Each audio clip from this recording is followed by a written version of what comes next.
চট্টগ্রামের আনোয়ারায় মাহে রবিউল আওয়ালকে স্বাগত জানিয়ে স্বাগত র্যালি বের করেছে উপজেলা গাউসিয়া কমিটি বাংলাদেশ। শনিবার ৭ সেপ্টেম্বর দুপুরে উপজেলার শোলকাটা, খানকায়ে কাদেরিয়া, সৈয়দিয়া তৈয়বিয়া তাহেরিয়া থেকে এই র্যালি বের হয়।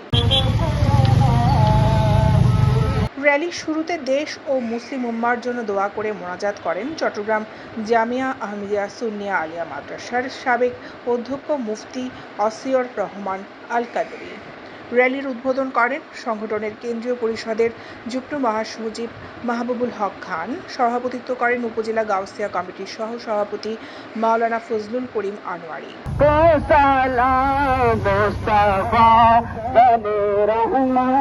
এতে বিশেষ অতিথি ছিলেন সোবানিয়া আলিয়া মাদ্রাসার উপাধ্যক্ষ জুলফিকার আলী চৌধুরী, মাওলানা সৈয়দ মাহমুদুল হক নঈমী, আল্লামা সেলিম উদ্দিন আনোয়ারি, মাওলানা রফিকুল ইসলাম আনোয়ারি, মোজাফফর আহমদ চৌধুরী, সাংগঠনিক সম্পাদক নাজিম উদ্দিন চৌধুরী।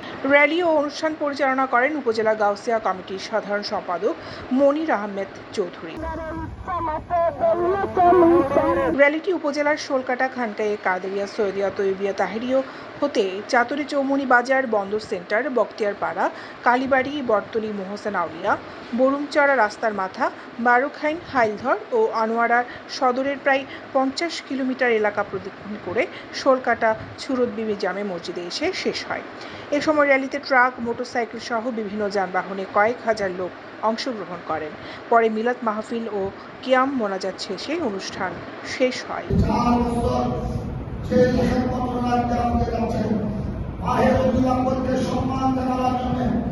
দৈনিক আজাদী নিউজ ডেস্ক।